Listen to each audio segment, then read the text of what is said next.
Hello, welcome back to the channel, and in this episode there's going to be more clearing, more planting, decisions on a fig tree, and I'm going to introduce you to a new resident on the farm. Very cute, four-legged new resident. But before we can do the cute things, I think I'm going to have to do some of the not so cute jobs, and one of those is clearing this bed. This bed is probably the bed that performed the least this year, although I did have the potatoes, the sarpomera on the end of this bed, which were absolutely amazing. So I guess that area of the bed alone makes up for the rest of it, which hasn't done very well. Underneath here I had some French beans. They did absolutely nothing. And my pigeon defences meant that I didn't get in here to do any weeding because I just left this up all year. And I think that's a lesson for next year as well, is sometimes putting up your defences for wildlife and things are great, but if they actually hamper your ability to maintain the bed during the season, maybe it's not so great after all. Once again, we can see that I have a lot of grass and plantain growing in here, and all of that needs to come out. And these were nasturtiums. And whilst the nasturtiums didn't grow that good this year, they seem to grow enough to put a heck of a lot of seeds in this bed. It's going to be a nasturtium bed by the look of it next year.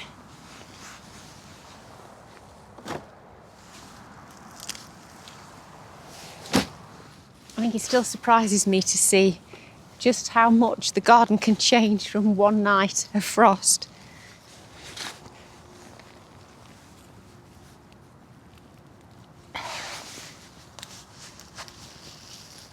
Oh, there's a lot of roots on that. And that's why I really like digging out the roots of these established weeds. Because this plantain, it takes over.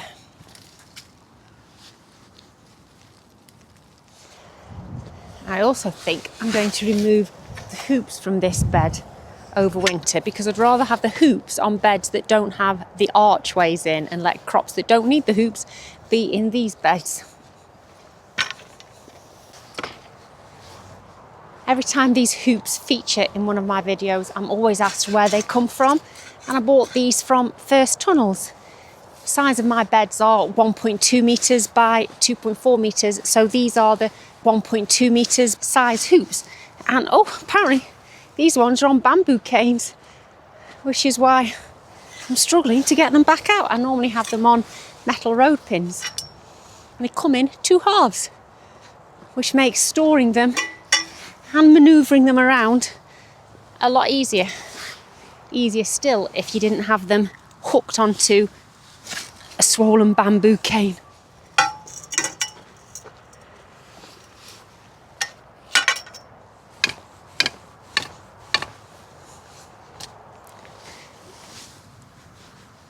Oh, got it.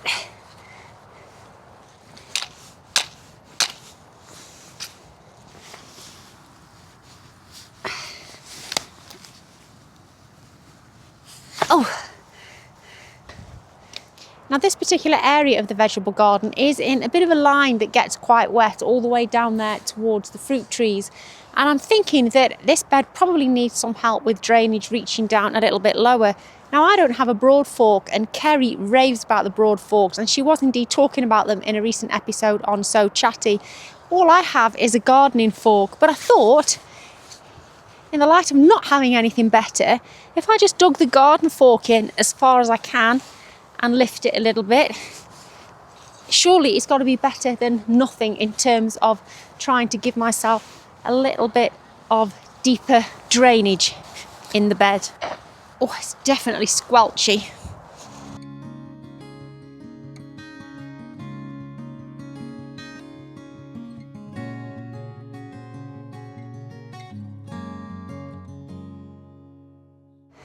Now that I've done that, and I don't know what difference, if any, that will make, I'm just going to rake it a bit more level, because it was earthed up down that end for the potatoes, so it's definitely more compost down there.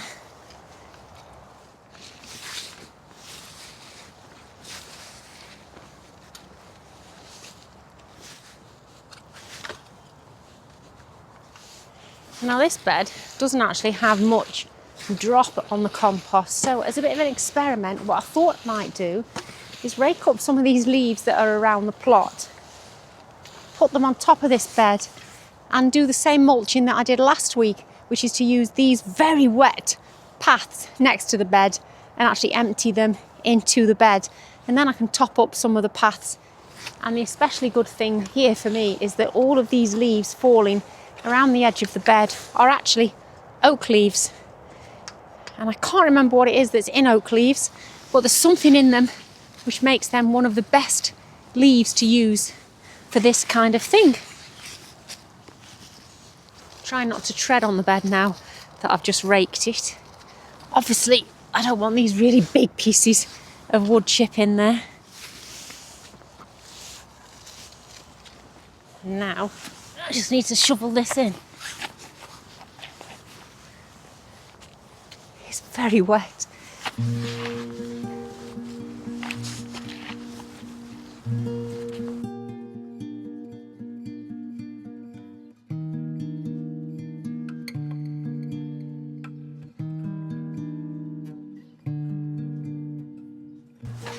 I am desperately trying to be more sustainable this year, and whilst it's not completely rotted down, it is certainly well on its way.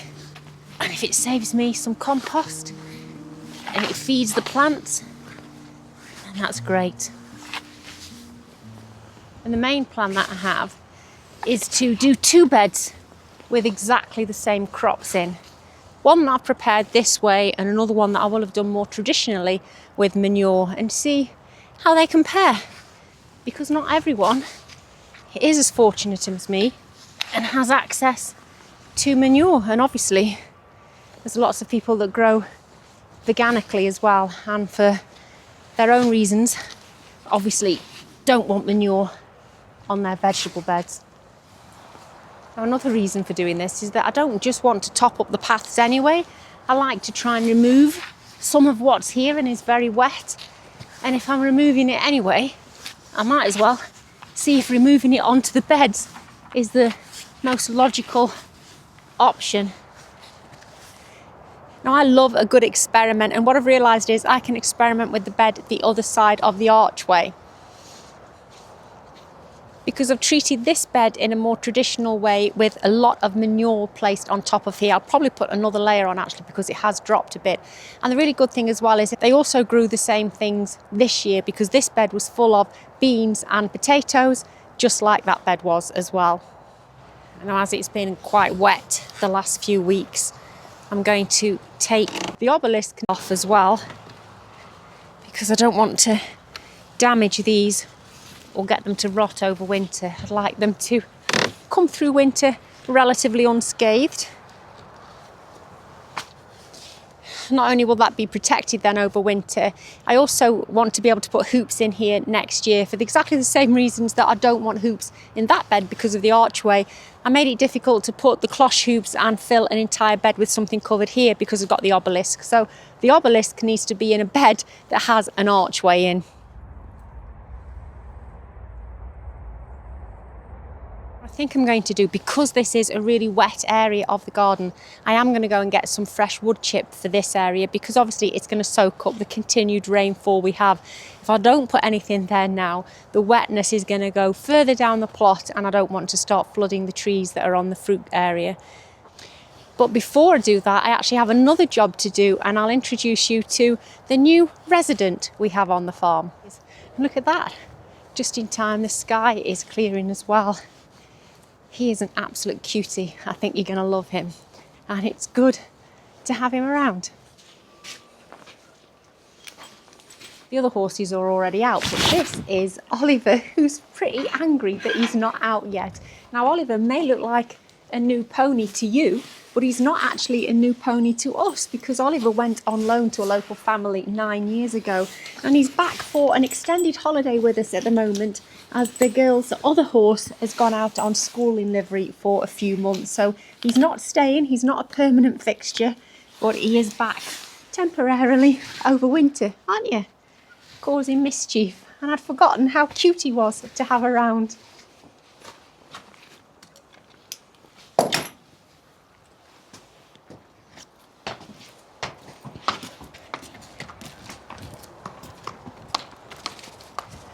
Now, unfortunately, Pablo doesn't like Oliver, so we've had to make a separate paddock for them. He's a big boy to be bullying this one over the fence. Right, must remember to turn the electric off.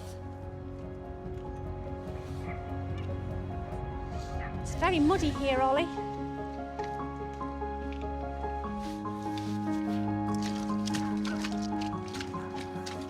You ready? Go on then, buddy. Good lad.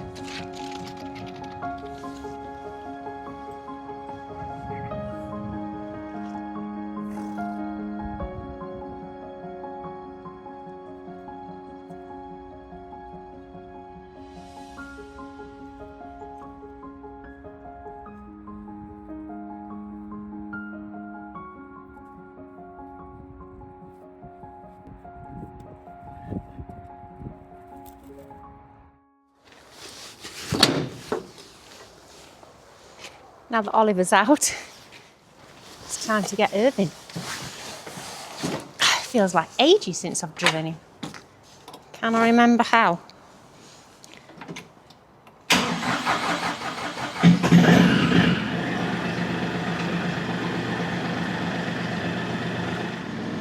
Now the seat is wet because clearly something from the roof has been dripping on it. So that's not good.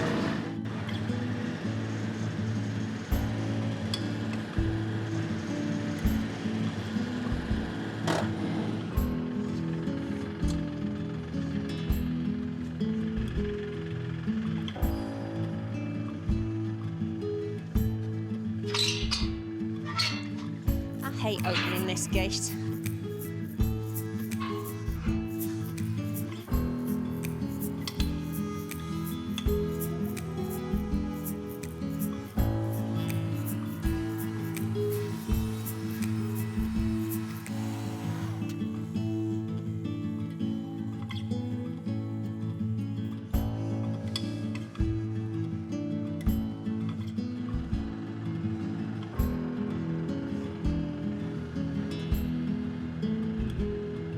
I forgot to bring the backboard, so I'm going to be dripping wood chip all over the stackyard. I'm going to get told off.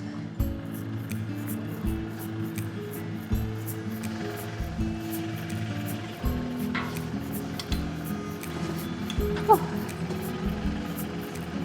Everyone says that Irving's clean and tidy. I'm looking at a very dirty tractor here. Right, let's get back to the plot. Trying a different route to the garden that I'm hoping is a little less muddy.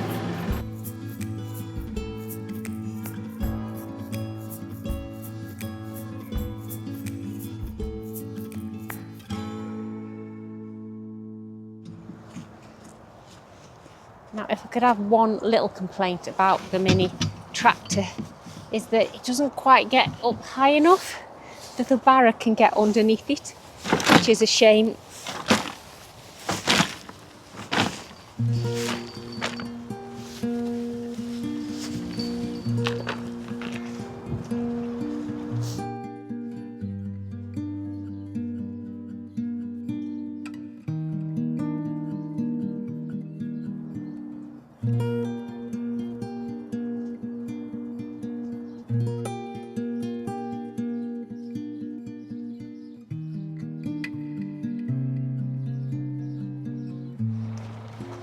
That's much easier to push a barrow across than leaving it how it was, and hopefully, as I say, that's going to soak up quite a bit of the rainfall that we're going to have over autumn and winter.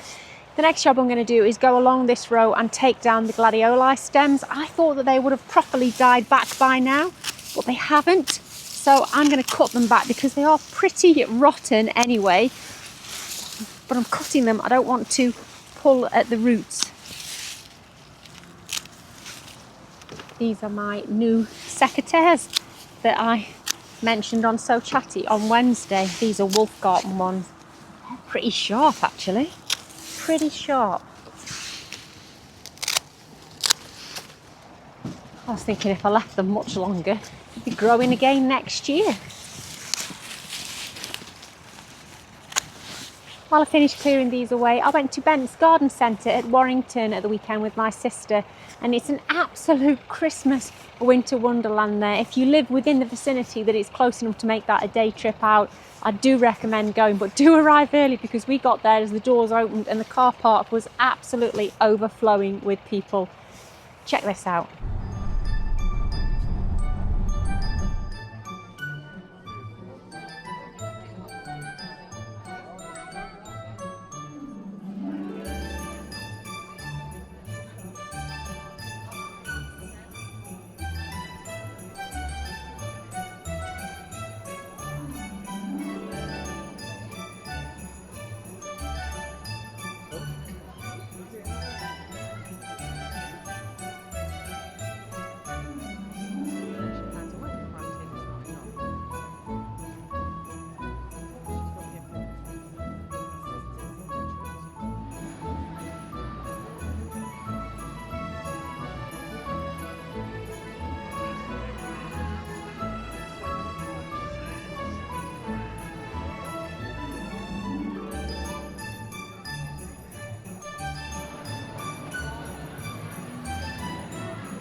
If you enjoy going big on Christmas, I hope you enjoyed that trip out to Bent's. And it's looking a lot tidier along here in your absence. And I have actually found a missing tool. And it's the hori. It's been missing for weeks. I was honestly thinking that it was at the bottom of a compost bin somewhere, but I'm quite delighted to have found it here in the end of this bed, although I'm not that delighted because it shouldn't have been here. So I'm going to take it in the house and give the handle a good oiling because clearly it's been quite weathered being out here for as long as it has. And I found this while I was clearing away, and then I did a bit of clearing away in the celeriac bed, and I was telling myself, you must look after your tools better. Look what I've just done already. I've nearly buried my brand new secateurs in the soil when I was clearing out around the celeriac. Honestly, there's no hope for me at times. I'll have to give them a clean. I might have to take them in the house. But it's quite a good job that we found the hori because that's going to come in useful for the next job. Because this bag here contains all of the bulbs that I bought from Bent's the other day. Now there's not loads of bulbs here, and I do have the bulbs that I haven't yet planted that I already had, that I bought when I was with Kerry. And most of those have fallen on the floor while I've been over here.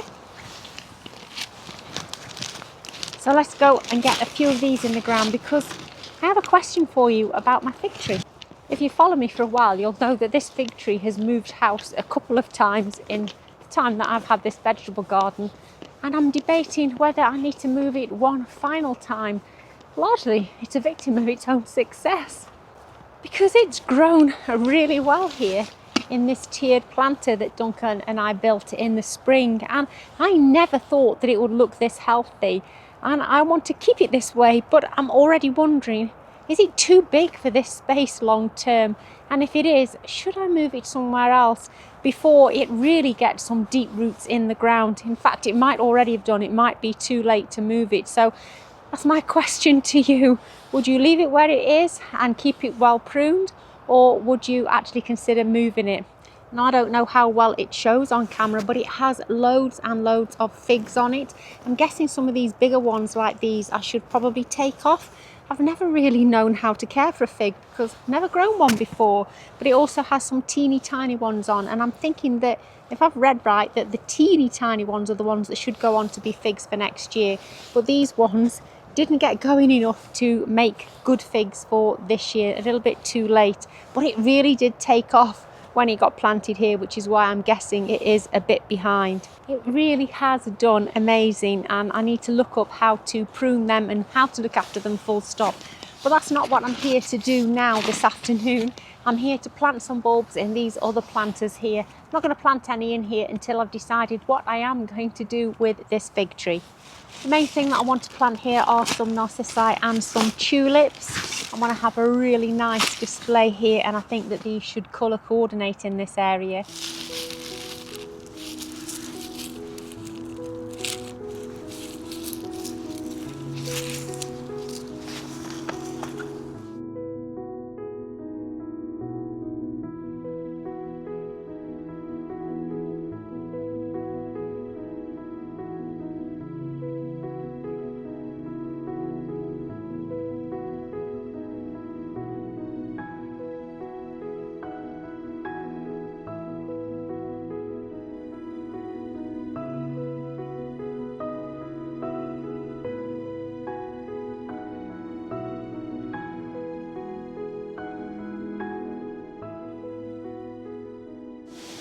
It is going dark, but I do need to protect these a little bit from squirrels.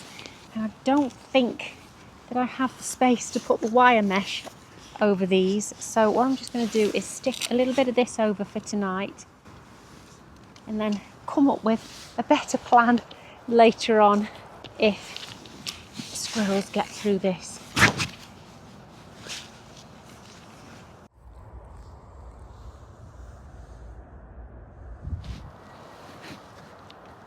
I think the last job for today is just taking the obelisk back to put it under cover for winter. Don't forget to head to So Chatty, where we have the most amazing giveaway. Kerry and I have managed to partner with Prunabo to give one of our lucky viewers a set of the PR50s. And you'll know if you've watched mine and Kerry's videos for long enough that we absolutely adore the Prunabos. They come in so handy. You'll get the Prunabo, a couple of batteries and a carrying case just in time for Christmas. I mean, what an amazing gift is that? So head over to So Chatty, look for episode 12. It's marked as a giveaway and you'll find the terms and conditions on how to enter that. So good luck to everybody. But that's it for this week. Another afternoon of clearing away. I'll catch you here next Sunday and I'll see you in the live chat in So Chatty on Wednesday. Look after yourselves. Bye.